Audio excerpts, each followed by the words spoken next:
The iconic San Francisco fog was just beginning to burn off, painting the sky in strokes of gold.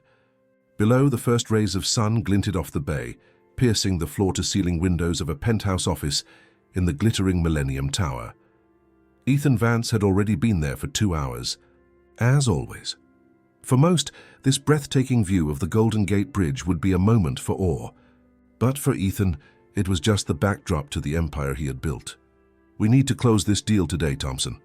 If we don't have an answer by noon, you double the offer." Ethan's voice was clipped, his fingers flying across the keyboard with the speed of a man who couldn't waste a single second between words. At 45, Ethan Vance was the definition of absolute success. The son of a middle-class family from Oakland, he had spun a small tech startup into one of the largest corporations on the West Coast, with offices across the country and a global expansion underway. His net worth was in the billions, his face graced the covers of business magazines, and his influence stretched from Silicon Valley boardrooms to the halls of Washington, D.C. But on that September morning, as he downed his third espresso and scanned the quarterly financial report, no one could have guessed that Ethan's empire was about to be shaken, not by a market crash or a rival company, but by something deep inside himself. "Sir, your ex-wife called again about the amendment to the agreement," his assistant, Chloe, informed him with the mechanical efficiency Ethan demanded from everyone. Ethan barely looked up. "Forward it to Abrams. He knows what to do." Chloe hesitated at the door.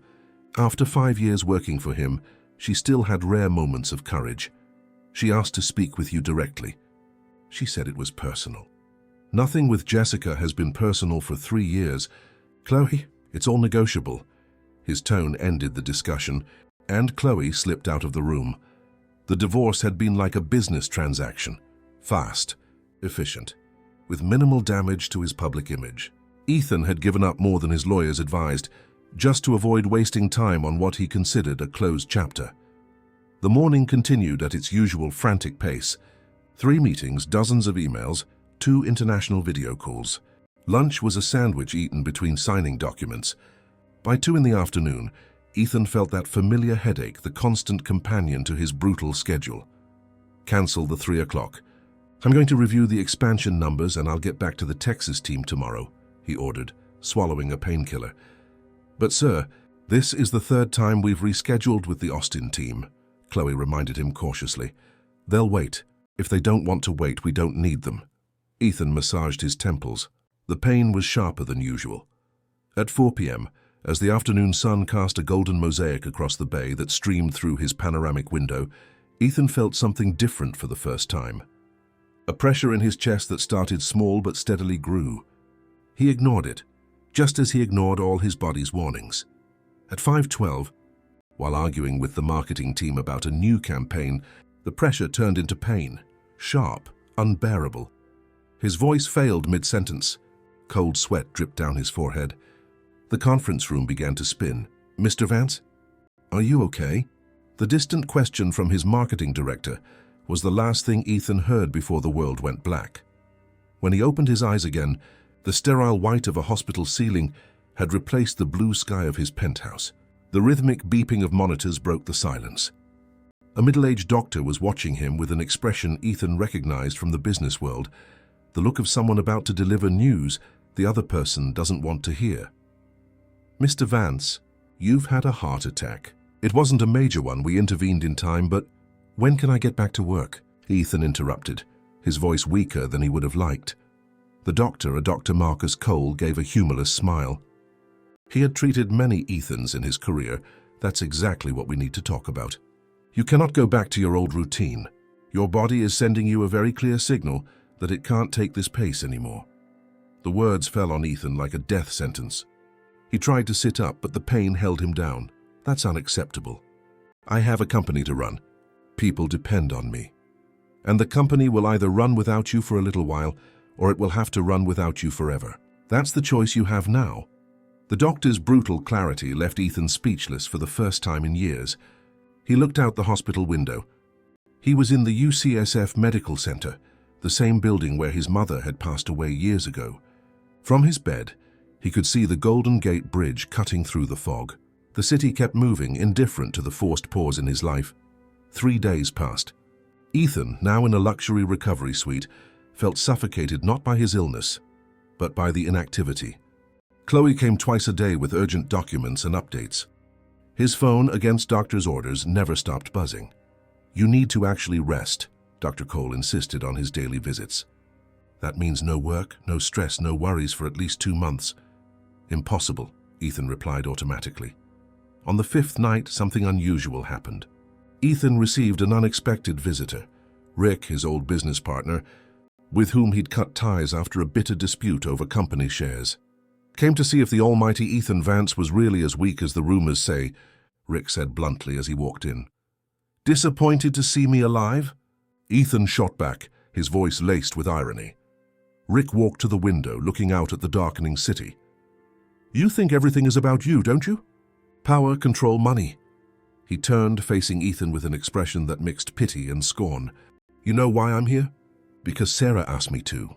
Your sister still cares about you, even after everything." Ethan looked away. Sarah was one of the many relationships he had sacrificed at the altar of success. He hadn't seen her since their mother's funeral, when they argued over selling the family home to finance a company expansion. "Is she okay?" The question escaped before he could stop it. "She's fine. Her son, your nephew you've never met, just got into Berkeley. Engineering, she wanted you to know." The silence hung heavy between them. Rick sighed, heading for the door. "When you were building this whole empire, Ethan, I always wondered, what for? Now lying there, can you answer that?" The question remained in the air long after Rick had gone.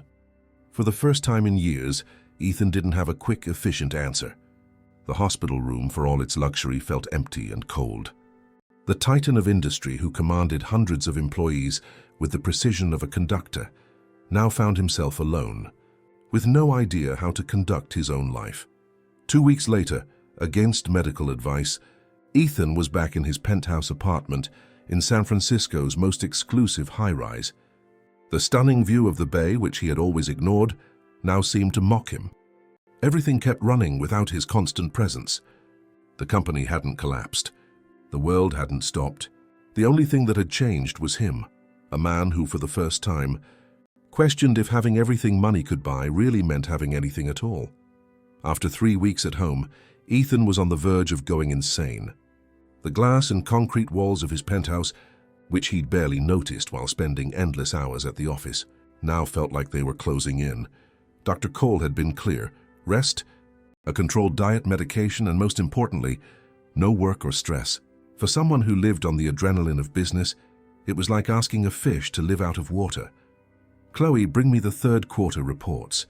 I'll review them today," he ordered over the phone, defying all recommendations. "Sir, Dr. Cole was very clear about—" "Dr. Cole doesn't run my company," Ethan cut in, impatient. "The reports, Chloe. Today." Late that afternoon, after hours hunched over numbers and projections, Ethan felt that pressure in his chest returning. A faint warning. He tossed the papers onto the coffee table and walked to the window. Down below, San Francisco carried on with its routine. Couples strolled along the Embarcadero. Kids played on the small patches of green. Food trucks served gourmet coffee and tacos. A life that seemed unreachable from his glass throne. The sky, once blue, began to fill with dense clouds. A coastal storm was rolling in, typical for that time of year. Ethan watched the people on the waterfront, gathering their things, running for cover. For a moment he felt a pang of, envy.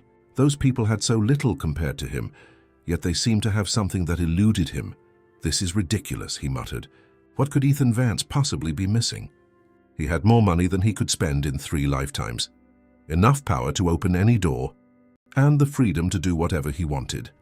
Except leave this apartment without feeling like his heart might give out at any moment. Night fell, and with it, the rain.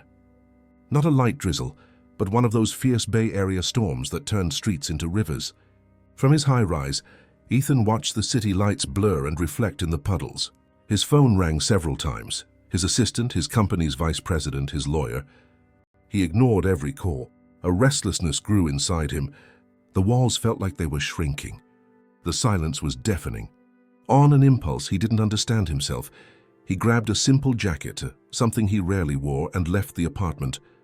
The building's doorman looked surprised when he saw him waiting for the elevator. "Mr. Vance? Are you going out in this storm?" "Just a quick walk," he replied, avoiding the man's concerned gaze. "But, sir, the storm is getting worse and I need some air," he cut in, stepping into the elevator. "Don't worry." The moment he stepped outside, the force of the rain shocked him.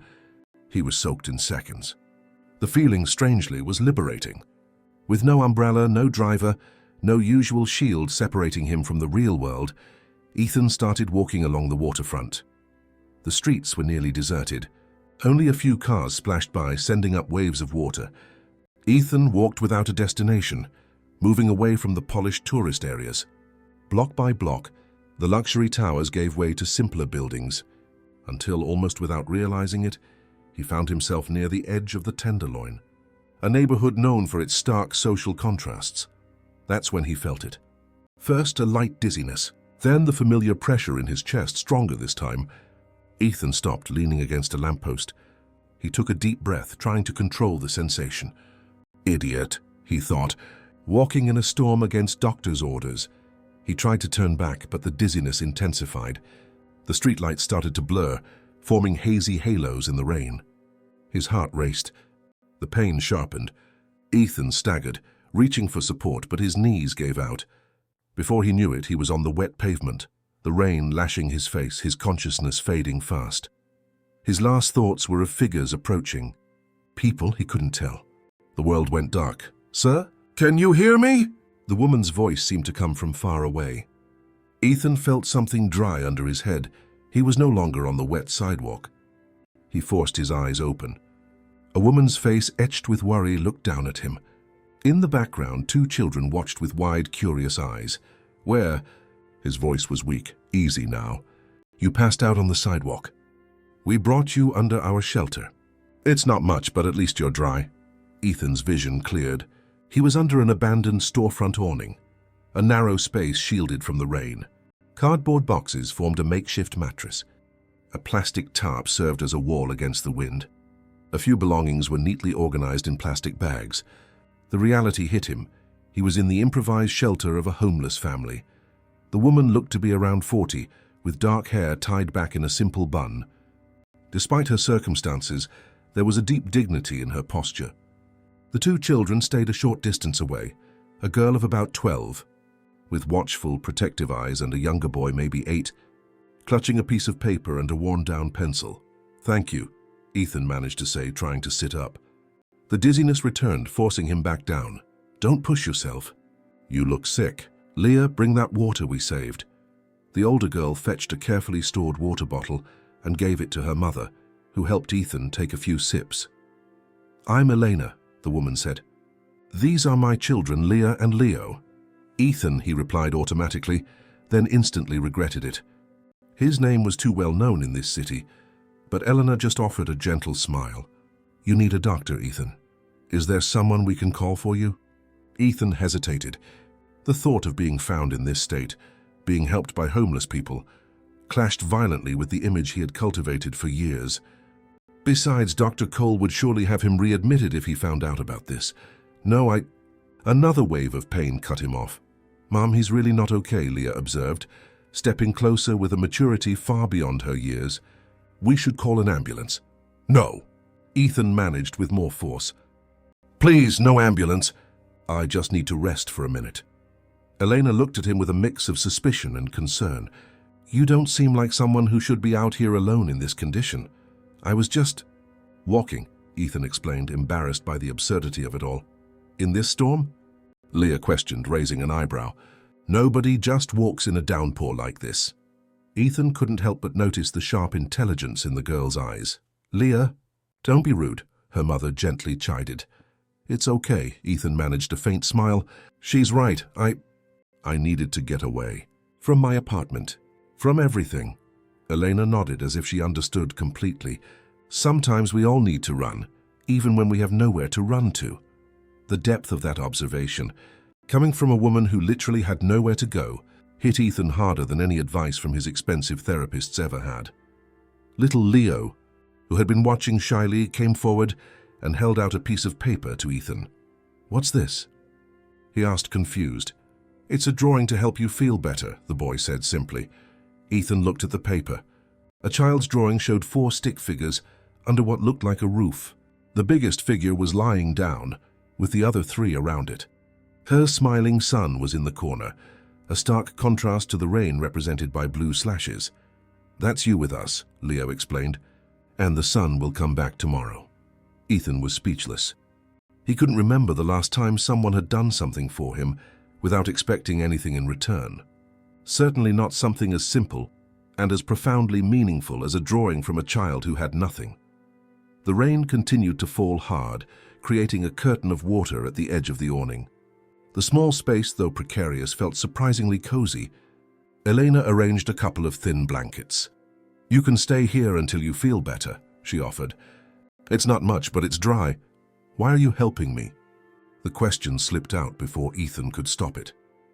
Elena looked at him with an expression of gentle surprise. "Why wouldn't we? You needed help." The simplicity of her answer left Ethan stunned. In his world, every action had a calculated motive, an expected return on investment. Nothing was done without a cost-benefit analysis. But here, under this makeshift shelter, 3 people who had almost nothing were offering the little they had without a second thought. "Rest now," Eleanor said, adjusting a blanket over him. "We'll see how you are in the morning." As the rain hammered down and the family settled into the small space, Ethan realized something disturbing. For the first time in years, he felt safe. Not because he was surrounded by security guards or protected by luxurious walls, but because he was in the presence of people who were genuinely concerned for his well-being. With that unsettling thought, Ethan fell asleep to the sound of the rain under an abandoned awning, protected by 3 strangers who had fewer material possessions than his watch collection, but who seemed to possess something he, with all his fortune, had never managed to buy. Dawn brought a clear sky, just as Leo had predicted in his drawing. Ethan woke up disoriented, the peeling paint of the awning above him an unfamiliar sight. For a moment, he didn't know where he was. Then the memories of the previous night flooded back. The storm, the collapse, the family that had taken him in. He sat up slowly, surprised to find the pain in his chest had subsided. Beside him were only the neatly folded blankets. The family was gone. Ethan got to his feet cautiously, still feeling a little dizzy. Just then he saw Elena returning, carrying an old thermos and 3 bagels wrapped in a napkin. "Good morning," she smiled when she saw him standing. "Feeling better?" "Yes, thank you," Ethan replied, feeling awkward in the strange situation. "Where are your kids?" "Leah took Leo to use the restroom at the bakery down the street. The owner lets us use it before the morning rush." Ethan watched the woman organize the simple breakfast. Her movements had a dignity that belied her circumstances. "I brought some coffee. It's not much, but it's warm." "You didn't have to worry about me," Ethan said, accepting an improvised cup of hot coffee. Elena studied him for a moment. "You're not used to people helping you, are you?" The accurate observation left Ethan without a response. How long had it been since he'd allowed someone to care for him without it being a paid service? "I have to go," he said abruptly, feeling for his phone. It was still in his pocket, miraculously working despite the rain. 10 missed calls, 20 text messages. The world he'd tried to escape for one night was calling him back. "Are you sure you're well enough?" Elena asked, genuine concern in her voice. "I'm fine. And I'm very grateful for what you did." Ethan pulled out his wallet, an automatic gesture for someone used to solving every problem with money. Eleanor saw the movement and her expression hardened. "We don't need your money, sir. We just did what any decent person would have done." Her response hit Ethan like a slap. He put the wallet away, ashamed. "I'm sorry, I didn't mean to offend you. It's just, I don't know how else to thank you." At that moment, Leah and Leo returned. The boy ran up to Ethan, grinning. "You're all better. See, the sun came back just like I drew." Ethan couldn't help but smile at the child's enthusiasm. "Yes, you were right." Leah watched him with analytical eyes as if trying to solve a puzzle. "You don't look like someone who lives on the street," she stated bluntly. "Leah," her mother chided. "It's all right," Ethan intervened. He looked at the girl, admiring her perception. "You're right." "I don't. Then what were you doing out in the storm last night?" Leah pressed. Ethan hesitated. How could he explain to a child that, Despite having everything, he felt like he was suffocating in his own life. He settled on a partial truth. I'm sick. I had a heart problem recently, and I shouldn't have been walking alone. It was reckless of me. A heart problem? Leo came closer, looking worried. Does it hurt a lot? The innocent question touched Ethan in an unexpected way. Sometimes, he answered, surprised by his own honesty. But I'm better today, thanks to you. Oh. Elena offered Ethan one of the bagels, which he accepted, suddenly realizing how hungry he was. As they ate their simple breakfast, Ethan watched the interaction between the mother and her children. There was a harmony between them, a silent code of affection and protection that was almost tangible. Have you been in this situation for long? He finally asked, unable to contain his curiosity. Elena sighed, glancing at her children before answering. Almost a year. I was a nurse's aide at SF General. When Leo got pneumonia, I had to miss a lot of work. I ended up losing my job. After that, I couldn't make rent, and she let the sentence trail off, but the rest was obvious. You're a nurse? Ethan was genuinely surprised. I was, Eleanor corrected, a hint of pride in her voice. I worked in pediatrics for 8 years. Ethan felt a tightness in his chest that had nothing to do with his heart condition. A healthcare professional, someone who had dedicated years to caring for children, was now living on the streets with her own kids. And school? He asked, looking at the children. We managed to keep them enrolled for a few months after we lost the apartment, staying with a friend. But when we had to move, Elena looked down. It's hard without a fixed address. Leah spoke up. But I help Leo every day with what I learned. And when we can get books, we study together. Ethan felt a growing admiration for the girl.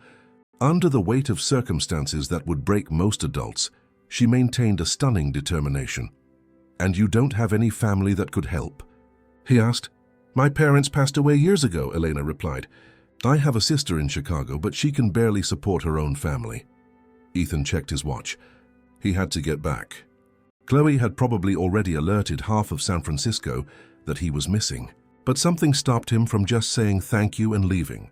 The idea of leaving this family in these conditions, especially after what they had done for him, felt unthinkable.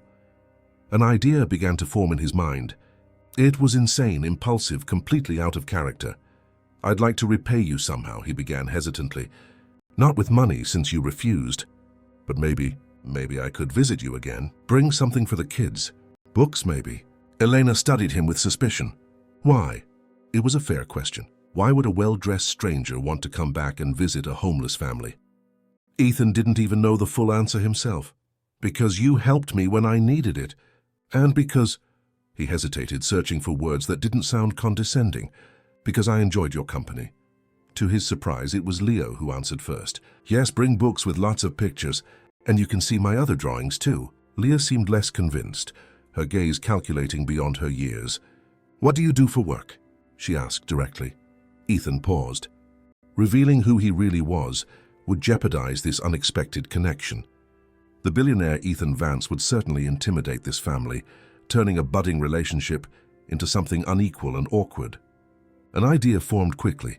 I work for a company, in the admin department, he answered vaguely. But I'm on leave because of my health. It wasn't exactly a lie, just a carefully edited truth. Still, he felt a pang of guilt. Elena seemed to weigh the situation, torn between the natural caution of someone living on the streets and a sense that there was something genuine in his interest.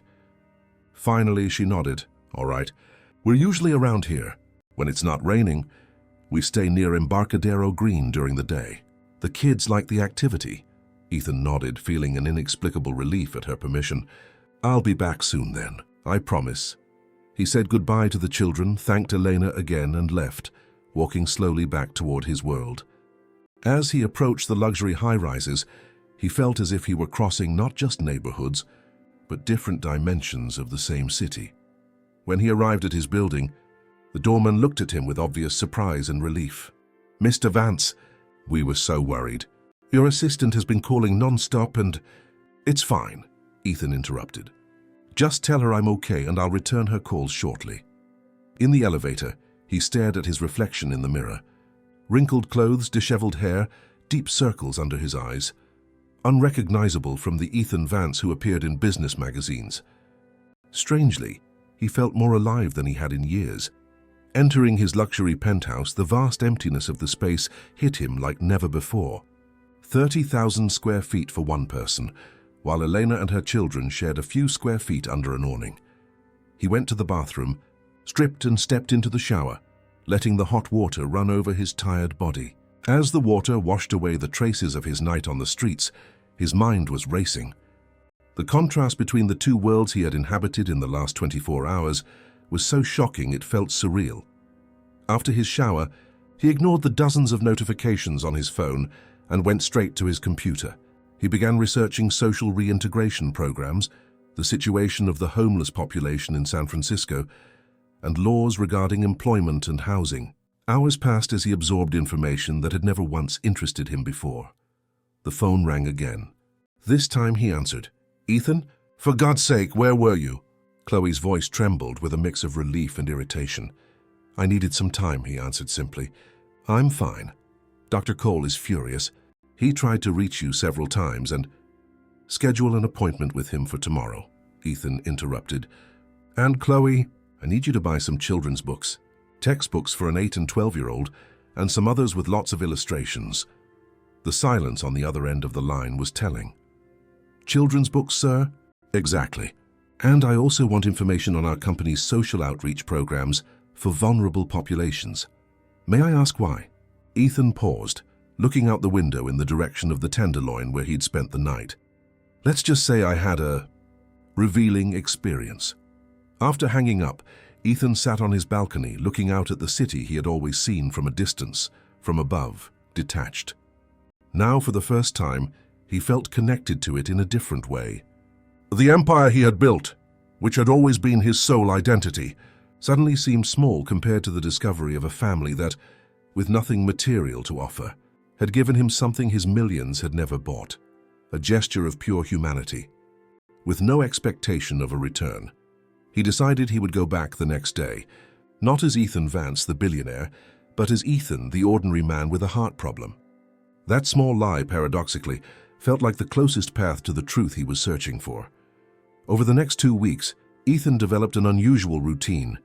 In the mornings, he would handle unavoidable business through video calls, a concession negotiated with Dr. Cole, who continued to stress the need for a drastic reduction in stress. In the afternoons, he would trade his Italian suits for simple, discreet clothes and head to Embarcadero Green, where he would meet Elena and the children. He vaguely explained to his assistant that he was involved in a social project as part of his recovery. Chloe, accustomed to her boss's ruthless objectivity, found the new interest odd but didn't question it. Dr. Cole, for his part, approved of any activity that didn't involve the intense pressure of the company. Seeking human connections outside of the corporate environment might be exactly what your heart needs. Ethan, the doctor had remarked at their last appointment, having no idea how literally Ethan was taking that prescription. On that October afternoon, the California sun was warm, but a breeze off the bay made the park pleasant. Ethan spotted Leo drawing under the shade of a tree, while Leah was engrossed in one of the books he had brought a few days earlier. "Ethan!" Leo shouted when he saw him running in his direction. The nickname had emerged naturally, cementing the persona Ethan had created. "Hey, champ," he smiled, handing the boy a wrapped package. "I brought you something." The boy's eyes lit up as he opened the gift to find a professional set of colored pencils. "Wow, there are so many colors. I thought you could use them for your drawings," Ethan explained. "Where's your mom?" "She went to a job interview," Leah answered, approaching with the book still in her hands. "At a private hospital in the Pacific Heights neighborhood." Ethan felt a surge of hope. "That's great! How did she get the interview?" "A social worker from the city's outreach team found us last week. She helped Mom update her resume and scheduled a few interviews," Leah explained, with that maturity that always impressed Ethan. The social services outreach team was one of the agencies Ethan had researched. Unbeknownst to Elena, he had made a few strategic anonymous calls, using indirect contacts to ensure the family received priority attention. Nothing that could be traced back to him, just small nudges to speed up the bureaucratic process. "And how are you doing with your studies?" he asked Leah, gesturing to the book in her hands. "I finished all the math exercises you left me," she replied proudly, "but I'm having trouble with some of the fraction problems. I can help if you'd like." Leah nodded and they sat down on a bench near the tree. Leo spread out on the grass with his new pencils, immediately lost in a new drawing. For the next hour, Ethan patiently explained mathematical concepts, surprised at how quickly Leah absorbed the information. "You're a brilliant student," he commented sincerely. "When you get back to school, you'll be ahead of the other kids." Leah looked down. "If we get back to school." The uncertainty in her voice struck Ethan. This girl, with all her potential, was losing precious years of formal education due to circumstances completely beyond her control. "You will," he said with conviction. "Your mom will get a job and you'll have a home again." "How can you be so sure?" Leah questioned, her piercing eyes fixed on him. "You barely know us," Ethan hesitated. "I believe in you. In your strength." Leah studied him for a few seconds, as if trying to decipher something beyond his words. "Why are you helping us, Ethan? For real?" The direct question caught him off guard. Why indeed would a busy executive dedicate so much time to a homeless family? The honest answer surprised them both. "Because you helped me first," he said slowly. "And because you teach me things I never learned despite all my education." "What kind of things?" Leah asked, genuinely curious. Ethan looked at Leo, completely absorbed in his drawing, happy despite his adverse circumstances. He looked at Leah, with her determination and intelligence intact even without a formal school. Resilience, dignity, how to find joy in the small things, he answered honestly.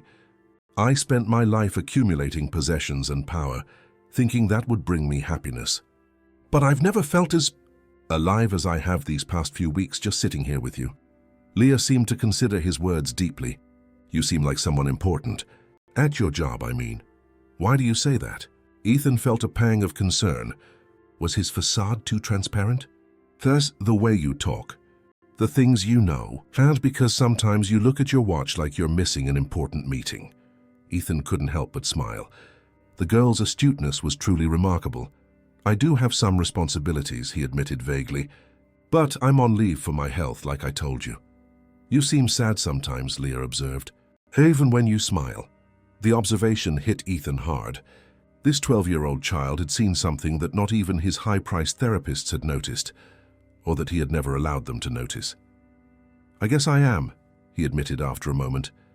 "I built a life focused on accomplishments and forgot to build connections, like friends, family, real relationships," Ethan explained. "When you work too much, you put those things off until one day you realize you're all alone." "But you have a house, don't you?" Leah asked. "I do. A very big one, actually, so you can invite people over. Make friends," she suggested with the simple logic of a child. Ethan smiled sadly. "It's not that simple when you've spent years pushing people away." Leah watched him for a moment. "You know what my mom always says? That it's never too late to start over. That's what she did when we lost our home. She started over." "Fair's hard, but it's not impossible." The simple words struck Ethan with the force of a revelation. A homeless 12-year-old was giving him advice on new beginnings and human connection. The irony was not lost on him. "Your mother is a wise woman," he commented. "And you got that from her." Leah smiled, the first truly open smile Ethan had seen on the girl's face. Just then Leo approached, holding up his newly finished drawing. "Look, Ethan, I drew you with us in the park." Ethan took the drawing, now vividly colored thanks to the new pencils.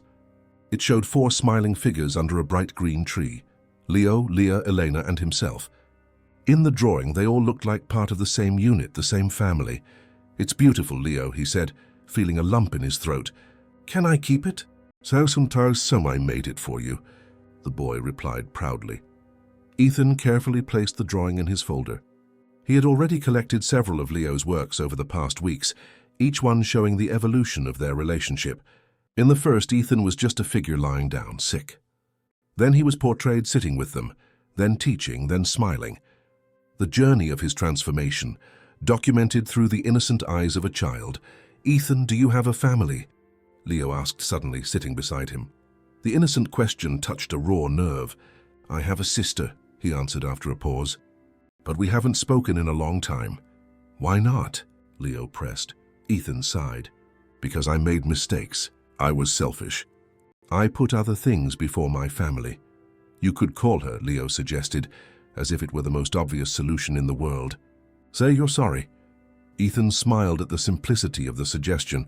I don't know if it's that easy. Mom says saying sorry is never easy, but it's always worth it, Leah chimed in. She had to say sorry to a lot of people when we lost our home and needed help. Again, the disarming wisdom of these children left him speechless. Ethan checked his watch, not because he had a meeting, but because Elena should be back from her interview soon, and he wanted to be there to hear how it went. As if summoned by his thoughts, Elena appeared walking through the park. Even from a distance, her posture told the story. Ethan's heart sank. Mom! Leo ran to meet her. Elena hugged her son, trying to maintain a smile that didn't reach her eyes. As she approached Ethan and Leah, her exhaustion was plain to see. How did it go? Leah asked, though she already knew the answer. It didn't work out this time, Elena replied, sitting on the bench. They wanted someone with recent experience. A year out of the market is considered out of date in the healthcare field. The frustration in her voice was palpable, but contained. Ethan admired how she maintained her dignity, even in the most difficult moments. There will be other opportunities, he said, trying to sound encouraging. Elena nodded, but her eyes revealed the weight of her disappointment. The social worker scheduled another interview for Friday at a smaller clinic. Maybe they'll be less demanding. Ethan felt a surge of helplessness. He could solve Elena's problem with a single phone call. He just had to use his name, his influence. The director of the very hospital where she'd just interviewed was one of the doctors who had treated him. One word from him and Elena would be hired on the spot, but that would mean revealing who he really was, destroying the relationship of equals they had built. It would turn friendship into charity, turning Elena and the children into projects of his philanthropic whim. You're an excellent nurse, Elena, he said instead. Someone is going to recognize that. Thank you, Ethan, she smiled faintly. It's good to have someone who believes in us. Leo approached with his new box of pencils. Look what Ethan gave me, Mom. Eleanor examined the professional quality set, and Ethan noticed a slight frown of concern on her face. Ethan, this must have been expensive. We talked about... They're just pencils, he interrupted gently. And Leo's talent deserves good tools.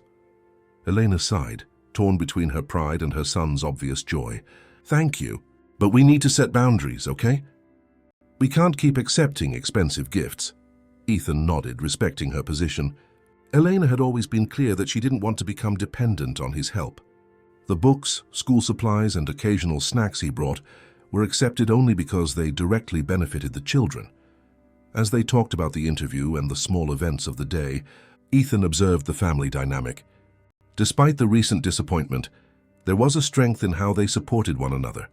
Elena never let her despair show in front of her children. Leah offered practical support, helping to organize documents and information for the next interview. Leo contributed with his unshakable joy and drawings that always highlighted the positive side of life. This small family, with no home or resources, functioned with more harmony and purpose than many of the wealthy families Ethan knew, including his own, which had been fragmented for years. When it was time to leave, Ethan felt the familiar reluctance to return to his empty apartment. I'll be here tomorrow, he promised, as he did every day. You don't have to come every day. Ethan, Elena said, you must have your own life, your own responsibilities. Ethan smiled. Believe me, there's nothing more important I could be doing. It was the most honest thing he had said in a very long time. In his luxury penthouse, surrounded by possessions and power, he felt empty. Here in the park, with this unlikely family, he was finding something his money could never buy. As he walked back toward the glittering towers of the financial district, Ethan made two decisions. First, he would call his sister Sarah that night. Second, he would find a way to help Elena get a job without directly using his influence or revealing his identity. He didn't know exactly how he would do it, but one thing was clear. These three people were changing his life as much as he wanted to change theirs. And for the first time in years, Ethan felt that his heart, both literally and metaphorically, was beginning to heal. On the 18th day of his double life, Ethan faced his first serious complication. The morning began with a critical video conference. The board of directors demanded his presence, even if virtual, for decisions that could no longer be postponed. His VP, David Chen, had run the company competently in his absence, but certain doors only opened with the CEO's signature. "Ethan, we need you at the in-person meeting next week," David insisted through the computer screen. "The investors are getting restless. Rumors about your health are affecting the stock price." Ethan sighed, massaging his temples. Dr. Cole recommended at least 2 more weeks of leave. 2 weeks could cost us millions, Ethan. At least make an appearance. Show them you're alive and in control. The irony wasn't lost on him. Weeks ago, this conversation would have been enough to make him ignore any medical advice. Now his reluctance to return to the office had little to do with his health and everything to do with the commitment he'd made to Eleanor and the children. "I'll be there on Wednesday," he finally conceded. "Just for the main meeting. 2 hours, no more." After ending the call, Ethan looked at the clock. It was past 11. He was supposed to be meeting the family at the park. Elena had another job interview that day, this time at a clinic in the Mission District, and Ethan had promised to stay with the kids while she was gone. He quickly changed out of the suit he'd worn for the video call into his simple clothes and headed for the elevator. In the building's lobby, a familiar voice stopped him. "Ethan, what a surprise to see you down here at this hour." Rick, his former partner, was walking toward him. Ethan felt a wave of panic. Rick was the last person he wanted to see. "What are you doing here, Rick?" "Visiting Mauricio on the 15th floor. We're closing a partnership." Rick studied him with curiosity. "You look different, thinner, and those clothes—" Ethan forced a smile. "Doctor's orders. Exercise comfortable clothes. You know how they are." Rick nodded, not entirely convinced. "Your sister asked about you. I ran into Sarah last week at her son's birthday party." The mention of Sarah brought a tightness to his chest. Ethan had called her 3 times since his conversation with the kids, but had only been able to leave voicemails. She hadn't called back. "How is she?" "Surprised by your attempts to reach out, to say the least," Rick answered honestly. "After 3 years of silence, she doesn't know what to think." Ethan nodded, feeling the weight of his past choices. "I have to go now, Rick. Good to see you." "Where are you off to in such a hurry? I thought you were supposed to be resting." "A walk. Part of the recovery." Rick seemed to notice something in Ethan's expression. "There's something different about you. It's not just the appearance. It's like—" "Have a good day, Rick," Ethan interrupted, moving quickly toward the door. As he walked to the park, he tried to shake off the unease the encounter had caused. His old world and his new world were getting dangerously close to colliding. When he arrived at Embarcadero Green, Leah was waiting anxiously. "You're late," she said, her worry evident. "Mom already left for her interview. Leo's in the public restroom with a stomachache." Ethan immediately sprang into action. "How long has he been sick?" "Since last night." "I think it was that hot dog we ate downtown." Ethan felt a pang of guilt. The previous afternoon, he had taken the kids for a walk around Fisherman's Wharf and bought them snacks from a street vendor, something he normally wouldn't do, but it had seemed harmless at the time. "Let's go check on him." They found Leo coming out of the restroom, pale and weak. "Ethan," the boy tried to smile, but his discomfort was obvious. "I don't feel so good." Ethan placed a hand on his forehead. "You have a fever, Leo." Leah bit her lip, worried. "What do we do?" "Mom's going to be at the interview for a while." Ethan quickly assessed the situation. The boy needed medicine and proper rest. The park, with its hard benches and bright sun, was not the right place. "We need to get him somewhere he can rest properly and take some medicine." The decision formed before he could fully weigh the consequences. "We're going to my place." Leah's eyes widened. "Your place? You've never invited us over before." "This is an emergency," Ethan justified. "Leo needs a comfortable place to recover." Leah's hesitation was understandable. In almost 3 weeks of daily contact, Ethan had never revealed where he lived or offered to take them to his home. It was part of his strategy to keep his true identity hidden. "Trust me, Leah, it's the best thing for your brother right now." After a few seconds of consideration, she nodded. "Okay, but I need to leave a note for Mom in case she comes back and doesn't find us." Ethan waited while Leah wrote a note and left it with a familiar water vendor. Then he picked up Leo. The boy was too weak to walk and hailed a cab.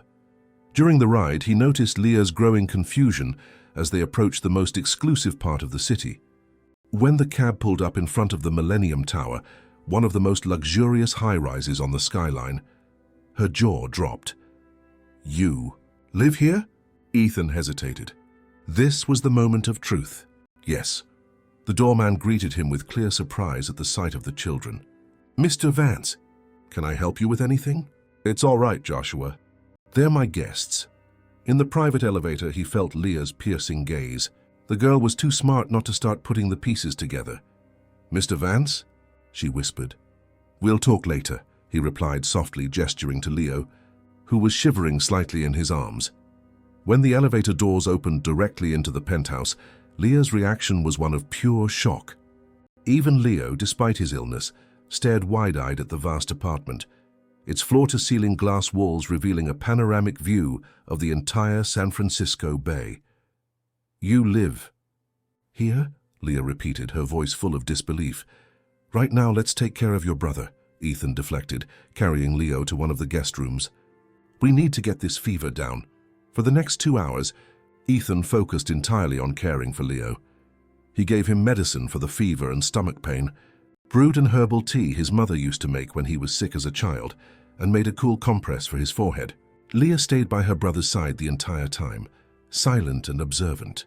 When Leo finally fell asleep looking more comfortable, Ethan left the room, with Leah following close behind. In the hallway, the girl crossed her arms, her eyes demanding an explanation. "You lied to us," she accused, her voice quiet but filled with disappointment. "You're not who you said you were." Ethan gestured toward the living room, away from the room where Leo was resting. They sat on the white leather sofas, Leah visibly uncomfortable amidst the surrounding luxury. "I didn't lie about everything," Ethan began carefully. "My name really is Ethan. I really did have a heart attack. And everything I shared with you about my feelings, my experiences, that was all true." "But you're not just some admin worker going through a hard time," Leah retorted, glancing meaningfully around the opulent apartment. "Who are you really?" Ethan took a deep breath. It was time. "My full name is Ethan Vance. I'm the CEO and majority owner of Vance Tech Solutions." Leah's eyes widened in recognition. "The tech company?" "The one from the TV commercials." Ethan nodded. "When I met you that night, I had left the hospital against doctor's orders. After you helped me, I was intrigued. I wanted to get to know you better. But I was afraid that if you knew who I really was, our relationship would be different. You lied to us so you could study us. Like some kind of charity project?" Leah's voice trembled with indignation. "No," Ethan quickly corrected. "At first, maybe I didn't know exactly why I wanted to see you again, but every day I spent with you, it changed something in me. You're not a project, Leah. You're the people who have taught me more about life and dignity than I've learned in 45 years. Leah looked out the window at the city sprawling below. "You could have helped us from the very beginning, with a snap of your fingers. Mum wouldn't have had to go through humiliating job interviews." The accusation hit Ethan hard because it carried an undeniable truth. "You're right. I could have solved your situation immediately, but Elena refused my money that first night, remember? She has pride, dignity. I respected that." "Or you enjoyed playing friend to the poor," Leah shot back bitterly. Ethan felt the sting of her words. Was there some truth to them? Was part of his interest in the family some kind of social experiment? A way to atone for his guilt after years of indifference to social problems? "I can't deny that our friendship has benefited me," he admitted after a moment. "But it was never a game to me, Leah. You are the most real thing in my life right now." The penthouse doorbell chimed, interrupting them. Ethan frowned. He wasn't expecting anyone. When he opened the door, his heart nearly stopped. Elena stood there, her eyes wide with shock as she stared at the luxurious interior. Beside her, dressed in a business suit, was none other than David Chen, his vice president. "Ethan?" David looked as surprised as he was. "What is this woman doing here?" "She said she urgently needed to see an Ethan, who was with her children, and when she mentioned the address, I thought I should escort her up since I was on my way to discuss the details for Wednesday's meeting." Ethan's world seemed to freeze. His two universes had just collided in the most catastrophic way imaginable. "Elena," he finally managed to say, How did you know where I lived? Leah's note said you were going to Ethan's house near the park. I asked the doorman of the nearest building if he knew an Ethan, and he mentioned an Ethan Vance at this address.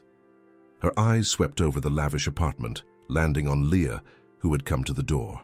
What is going on here? Where is Leo? He's sick, Mom, Leah explained quickly. Mr. Vance brought him here to take care of him. Mr. Vance? Eleanor repeated, understanding dawning in her eyes. David cleared his throat, visibly uncomfortable. Ethan, perhaps we should reschedule our conversation. No, David, please, wait one moment. Ethan turned back to Elena. Leo is resting in the guest room. He had a fever and a stomachache, probably from something he ate yesterday. I gave him some medicine, and he seems to be doing better. Elena stared at him, her expression a mixture of confusion and betrayal. Who are you, really? Ethan felt the weight of all his lies of omission. Can we talk in private? Please. After a tense moment, Elena nodded. Ethan led her to his office, leaving Leah with David in the living room. Once they were alone, Elena crossed her arms defensively. So you're not just Ethan, the regular guy with a heart problem? No, Ethan admitted. I'm Ethan Vance, CEO of Vance Tech Solutions. Elena closed her eyes for a moment, absorbing the impact. For almost a month, you pretended to be someone else. You got close to my children, earned our trust, all based on a lie. It wasn't all a lie, Ethan defended himself. I really did have a heart attack. I really did meet you on that rainy night. And everything I shared about my feelings, my experiences, was genuine. Why the charade? What was your goal? The hurt in her voice was palpable. Ethan sat down, feeling the weight of his choices. At first it was an impulse. When I tried to give you money that first night, and you refused with such dignity, I realized any real relationship would be impossible if you knew who I was. And I wanted that relationship, Elena. You showed me a side of life I had never known. So we were your little social experiment? A way to ease your rich man's conscience? No. The vehemence in his voice surprised them both. At first, maybe I didn't fully understand what I was looking for.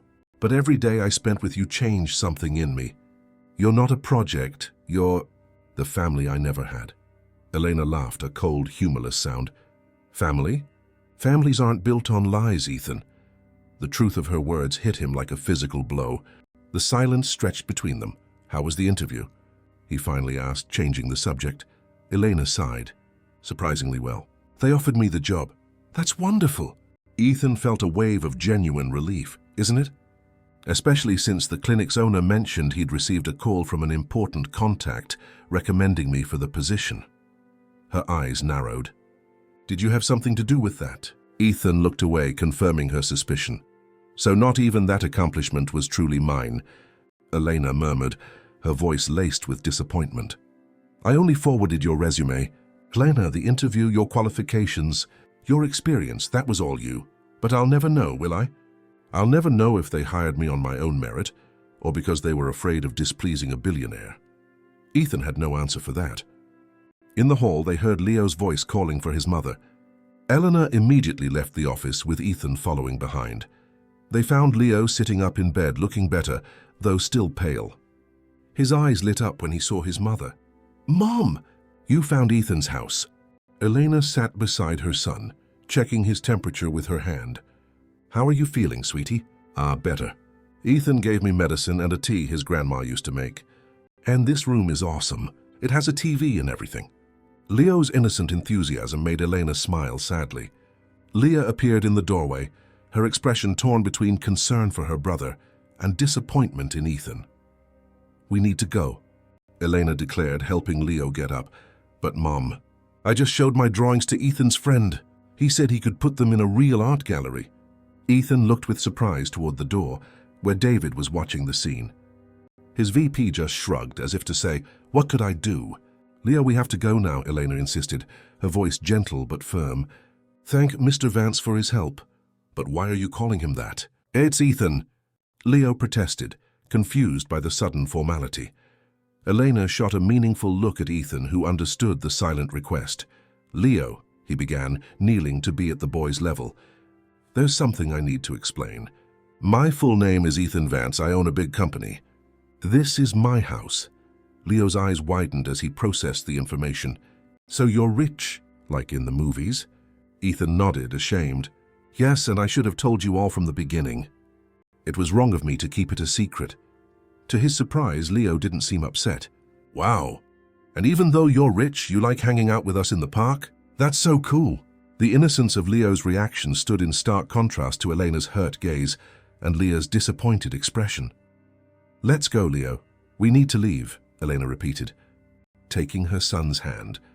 Elena, please, Ethan tried one last time. Let me explain everything.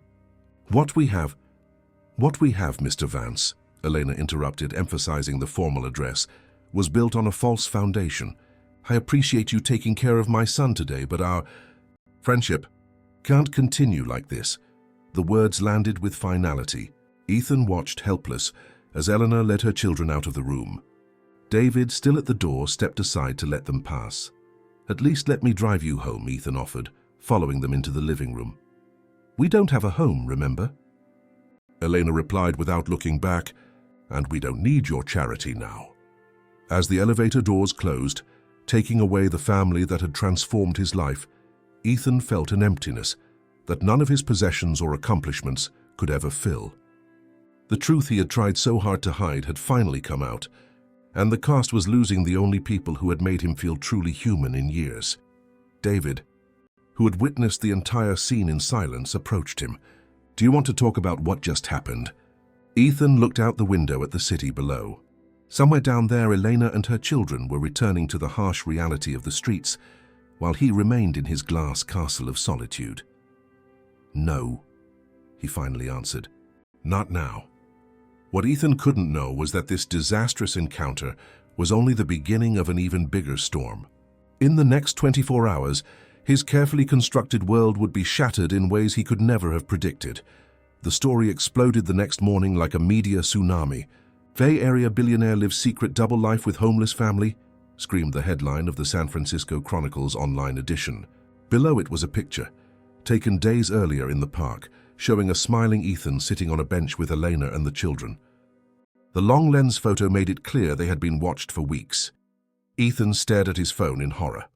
The article, written by an investigative journalist named Rachel Chen, laid out the whole story. David. It had to be.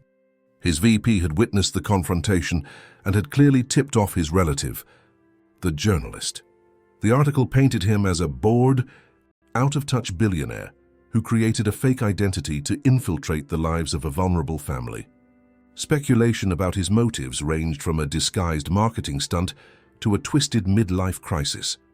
The reporter had even managed to interview Rick, his ex-partner, who commented on Ethan's recent and bizarre changes in behavior. Worst of all, the article included Elena's full name and referred to her children as minors in a vulnerable situation, exposing them to a level of public scrutiny and official intervention they didn't deserve. His phone began to ring off the hook. His assistant, the legal department, board members, all demanding an explanation.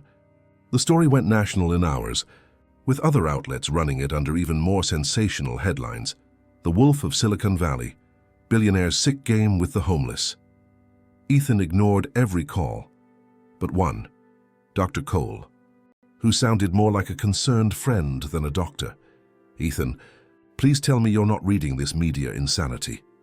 Hard to ignore when your face is on every news site in the country. He replied bitterly, this is not good for your recovery. Your blood pressure. To hell with my blood pressure, Marcus. Ethan exploded.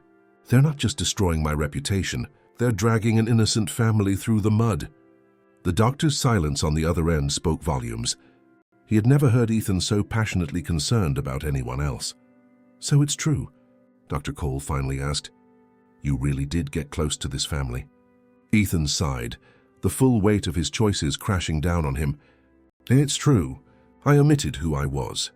But the rest of it, the friendship, the time I spent with them, it was the most real thing I've ever experienced. And now? Now? Ethan looked out at the city, which suddenly felt hostile. Now I have to fix this somehow. After hanging up, he stared at his phone for a long time before making the call he'd been putting off for years. This time, to his surprise, she answered. Sarah. His voice came out weaker than he intended. Ethan. His sister's voice was cautious, distant. I assume you're calling about the news. You saw it. The whole country saw it. Ethan. A heavy silence filled with years of unresolved resentment hung between them. I'm not calling to ask you to defend my reputation, he finally said. Then why are you calling? The question was blunt, classic Sarah. Because you were right. About everything, about me. About what I'd become. The words were a struggle, years of pride fighting every syllable. And because I need your help. Not for me. For a family that doesn't deserve to be in the middle of this media circus. To his astonishment, Sarah let out a soft laugh. My God, the Ethan Vance I know asking for help? This family must have performed a miracle. You have no idea, he replied, feeling a sliver of relief at her almost friendly tone. Will you help me? I'll listen first, then I'll decide. It was more than he could have hoped for. For the next 20 minutes, he told Sarah everything. The heart attack, the rainy night, the weeks of friendship with Elena and the kids, and how it all came crashing down. You lied to them for nearly a month, Sarah observed when he finished. It wasn't an accusation, just a statement of fact, by omission. Everything I shared about myself, my feelings, was true. It was still a lie. Just like you lied to me when you sold Mom's house, claiming it was for the company, when it was really to buy that ridiculous yacht. The old wound, finally spoken aloud after all these years. Yes, Ethan admitted, offering no defense, and there isn't a day I don't regret that. The silence on the other end of the line stretched on. All right, Sarah said finally. I'll help. Not for you, but for this family that's now being exposed because of you. Thank you, Ethan replied, feeling a gratitude that went far beyond this single moment. Don't thank me yet. To fix this, you're going to have to do something you've never done in your life. What's that? Give up control completely. After the call, Ethan sat motionless, absorbing Sarah's instructions. The plan was bold, risky, and required him to abandon everything he had ever valued. His carefully crafted image, his pride, his need to control every outcome. His next call was to David, who answered nervously. Your cousin is Rachel Chen, the journalist, right? Ethan, I swear I had nothing to do with... I'm not accusing you, David, Ethan interrupted, surprising them both with his calmness. I just need a direct line to her, immediately. 2 hours later, Ethan sat in his home office facing Rachel Chen and her husband, a senior editor at the paper. They looked both wary and intensely curious. Thank you for coming on such short notice, Ethan began, getting straight to the point. I have a proposal for you. An exclusive interview. With me, Rachel raised an eyebrow. After we exposed your charade. Why would you do that? Sis, because you only told half the story. And in doing so, you endangered a family that deserves nothing but peace. The editor leaned forward, intrigued. What half are we missing, Mr. Vance? Ethan took a deep breath. The part where I explained that I did what I did not for sport or as a social experiment, but because that family saved my life. Not just on the night they found me unconscious, but in a much, much deeper way. It's a nice story, Rachel said, skeptical. But why should we give you a platform to clean up your image? I'm not asking you to clean up my image. I'm offering you something far more valuable, the complete unfiltered truth, and an announcement that I guarantee will be of national interest. Their journalistic instincts were palpable. The editor glanced at his wife before speaking. We're listening. Tomorrow. A live interview. No edits, no cuts, no pre-approved questions. I have only one condition. You publish a retraction today about exposing the identity of Elena and her children, and you remove their full names from the original article. The couple exchanged another look, weighing the offer. And this announcement of national interest? Rachel pressed. Ethan gave a slight smile. You'll find that out during the interview. After the journalists left, Ethan made one more call to a number he had gone to considerable trouble to obtain. After several rings, a wary female voice answered. Elena, please don't hang up. The silence on the other end told him she was listening. I'm sure you've seen the news, he continued. I am so sorry. More than I can possibly say. I never wanted to expose you and the children like this. What do you want, Ethan? Her voice was tired. I'm doing an interview tomorrow to set the record straight. Not to defend myself, but to try and shield you from any more of this. A little late for that, don't you think? The bitterness was unmistakable. Leah came home from the park in tears today after some kids recognized her from the photo. The daughter of the homeless lady who tricked the billionaire, they called her. Ethan closed his eyes, each word a physical blow. I'm going to fix this, Elena, I promise. How? Some things can't be fixed, Ethan. I'm just asking you to watch the interview tomorrow. After that, if you still never want to see me again, I will respect your decision. After a long pause, she replied, I'll make no promises. It was more than he deserved. The next day at 10 a.m., Ethan walked into the studio of a major Bay Area news station. He wore a simple suit, no tie, a deliberately less imposing look. Rachel Chen was waiting for him. Last chance to back out, Mr. Vance, the journalist remarked as the crew mic'd him up. I have nothing left to lose, Ethan replied quietly. The red light came on, and the most anticipated interview of the year began. Good morning. I'm Rachel Chen, and with us today is Ethan Vance, the CEO whose name is on everyone's lips. Mr. Vance, the first and most obvious question, why? Ethan looked directly into the camera, picturing Elena and her children watching. Because I was afraid, he answered with startling honesty. Not of physical harm, but afraid that if this family knew who I really was, the genuine connection that began the night they saved me would have been impossible. So you admit you deliberately lied? I omitted who I was. The rest, my experiences, my feelings, what I shared with them, was completely true. Ethan took a breath. For the first time in decades, I got to be a person, not a position, a title, or a bank account. The interview continued, with Rachel asking increasingly tough questions about his motives, his past, his company. Ethan answered everyone with a raw honesty that stunned even the veteran journalist. Aren't you worried your shareholders will see the CEO of a major tech company publicly exposing his vulnerabilities? She asked at one point. Probably, Ethan replied with a small smile. Which brings me to the announcement I promised. Rachel sat up straighter, suddenly on high alert. We're listening. Effective today. I am permanently stepping down as CEO of Vance Tech Solutions. The statement created a momentary stunned silence in the studio. Is this a retirement announcement? Rachel asked, recovering. Not exactly. I'm selling 60% of my shares in the company. Half of the proceeds from that sale, roughly $1.2 billion, will be used to create the Phoenix Initiative, a foundation dedicated to the social and professional reintegration of people experiencing homelessness. Rachel's eyes widened. That's unprecedented. I'm not done, Ethan continued. The initiative will be headquartered here in San Francisco, but will operate nationwide. And I would like to publicly invite Elena Santos, the woman whose family took me in when I was just a stranger, collapsed in the rain, to accept the position of Chief Program Officer. The entire studio seemed to hold its breath. Mr. Vance, are you offering an executive position at a billion-dollar foundation to a woman who, until yesterday, was living on the streets?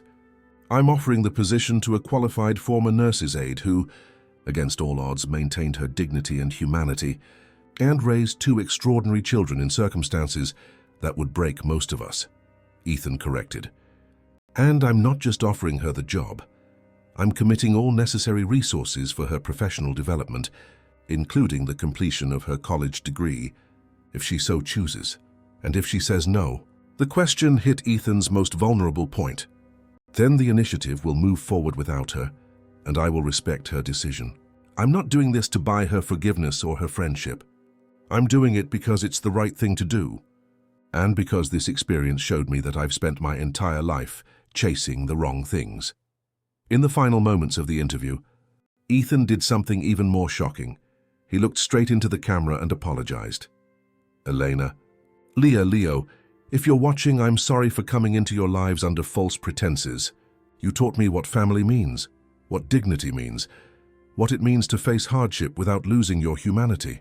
I had everything money could buy, but you had everything that truly matters. Thank you for showing me that, even if our paths must now go their separate ways. When the red light went off, Rachel Chen looked at Ethan with an expression of disbelief mixed with a new, reluctant respect. In 20 years of journalism, I have never seen a man in your position expose himself like that, she said. You're either the greatest manipulator I've ever met, or you've truly been transformed. Ethan smiled sadly. Maybe a little of both, but I'm trying to be more of the latter and less of the former. Leaving the studio, Ethan was mobbed by reporters. He ignored them all, walking straight to his waiting car. "Home, sir?" the driver asked. Ethan thought for a moment. "No, take me to Embarcadero Green." He didn't know if Elena or the kids would be there. He didn't know if she would accept his offer or if she would ever forgive him. But for the first time in his life, Ethan Vance was walking toward a future he couldn't control or predict. And strangely, he felt more alive than ever. 3 months had passed since the interview that changed everything. Fall had arrived in San Francisco, bringing more frequent rain and a crisp chill to the air. Ethan now saw the city from a completely different perspective, no longer from his luxurious penthouse, but from the modest balcony of a 3-bedroom apartment in the Sunset District. His radical life change had shocked everyone. The powerful Ethan Vance, who once commanded a multi-billion-dollar tech empire, now lived in a simple apartment, drove his own car, a standard non-luxury model, and worked tirelessly to build the Phoenix Initiative. The apartment, while comfortable, was nothing like the opulent space he once occupied. A bookshelf, a simple sofa, a dining table for 4. On the living room wall, carefully framed, was the first drawing Leo had ever given him. Ethan smiled looking at it. It had been his only company for weeks after the interview. Eleanor had not appeared in the park that day, nor the next. For weeks, it was as if she and the children had vanished. During that time, Ethan poured everything into the initiative. He sold the penthouse, the luxury cars, the helicopter. He donated most of his personal belongings, keeping only what was necessary, and a few sentimental items, among them every drawing of Leo's he had managed to save. His phone rang, pulling him from his thoughts. It was Sarah. They now spoke almost every day. "Is everything ready for the launch tomorrow?" she asked. "Yes, the building is ready, the staff is hired, the first programs are structured," Ethan replied, looking at the papers on his table. "The only thing missing is the most important part." She still hasn't responded. "No, I've tried every channel I can think of, but Elena is just gone." "You can't launch the initiative without a chief program officer, Ethan. I can and I will. The work can't wait on my personal life." After hanging up, he returned to the balcony. The intercom buzzed. He answered, expecting a courier. "Mr. Vance? There's a family here to see you. A woman and 2 children." Ethan's heart stopped. "Send them up," he managed to say, his voice trembling. The next few minutes felt like an eternity. When the doorbell finally rang, he had to take a deep breath before opening it. There they were. Eleanor, dressed more professionally than he'd ever seen her, but with the same look of quiet dignity. Leah, noticeably taller, holding a school backpack. And Leo, grinning from ear to ear, clutching a folded piece of paper. "You came," was all Ethan could say. "It took us a while," Elena replied, a small smile on her lips. "We needed some time." He stepped aside, inviting them in. The children looked around the simple apartment, so different from the penthouse they'd seen months before. "You moved," Leah observed. "A lot has changed," Ethan nodded. "Where are all your expensive paintings and that giant white sofa?" Leo asked. "I donated most of it. I realized I didn't need it." Elena looked around silently, her eyes finally landing on the framed drawing on the wall. "You kept it," she said softly. "It's my most valuable possession," Ethan replied simply. A meaningful silence filled the room. "I saw the interview," Elena finally said. "The whole world saw it." Ethan waited, his heart pounding. "It was brave," she continued. "Not many people would expose themselves like that." "It wasn't bravery. It was necessity," he answered. "I had to try and fix what I'd done." Leo tugged on Ethan's shirt. "I made a new drawing for you," he said, holding out the folded paper. Ethan took it reverently. When he opened it, his eyes filled with tears. The drawing showed 5 people standing in front of a large building, with a sign that read, "The Phoenix Initiative." The figures were clearly identifiable. Ethan, Elena, Leah, Leo, and another woman who looked like his sister. "Sarah, it's your new building," Leo explained proudly, "with all of us working together." Ethan looked at Elena, a silent question in his eyes. "Yes," she answered the unspoken question. "We're here about that too. I got all your messages. I read every detail about the initiative in the news. It's an extraordinary project, Ethan. One that needs a chief program officer," he added, a glimmer of hope in his voice. Elena smiled. "I thought a lot about it. About you, about everything. She paused. The offer is generous, but I can't accept the chief program officer position. Not yet. Ethan's hope flickered. But, she continued, I would accept a role as the health and wellness program coordinator. I have experience in that area, and it would be a good place to start while I finish my degree. Ethan couldn't contain his grin. That would be perfect. We're doing okay now, Leah interjected with her usual directness. Mom got a small apartment in the city. We're back in school. I'm in 7th grade now, straight A's in math. I would expect nothing less, Ethan said, genuinely proud. And I'm taking art classes, Leo exclaimed. A professor from the Art Institute saw my drawings in the news and offered me a full scholarship. Ethan looked at Eleanor, stunned. She nodded in confirmation. A lot has happened. After the interview, we got a lot of offers of help. We only accepted what allowed us to maintain our dignity and independence. You were always too wise for empty charity, Ethan observed.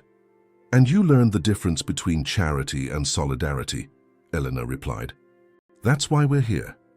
The following weeks were a whirlwind. The Phoenix Initiative launched to national acclaim. Eleanor excelled as a program coordinator, her lived experience bringing an invaluable perspective to their work.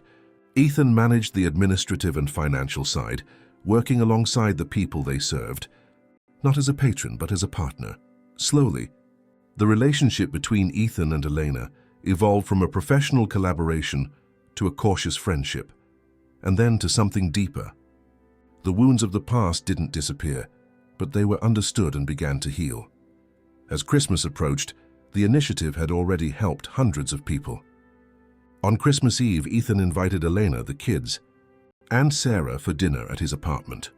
When the doorbell rang, he opened it to find Elena holding a small gift-wrapped box. "Merry Christmas," she said. He unwrapped it carefully. Inside was a single key. "What's this?" he asked, confused. Elena smiled, a mix of nervousness and resolve in her eyes. "It's the key to our new apartment. It's a little bigger than our current one. There's room for all of us, if you want there to be." The meaning hit Ethan with a wave of emotion so powerful he could barely breathe. "Are you asking me to be part of our family?"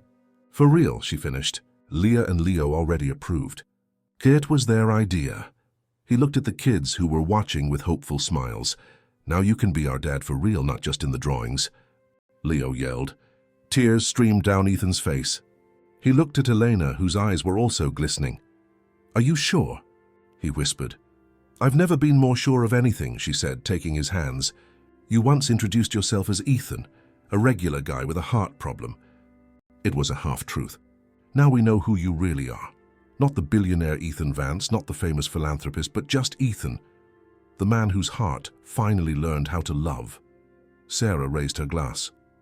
"To family," she toasted, "the kind that isn't defined by blood, but by love and by choice." "To family," they all echoed, as Ethan pulled Elena and the children into a hug that held all the meaning his life had ever searched for.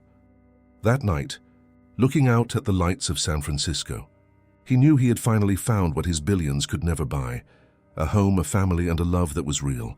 The journey that began with a heart attack had saved more than just his life. It had saved his soul.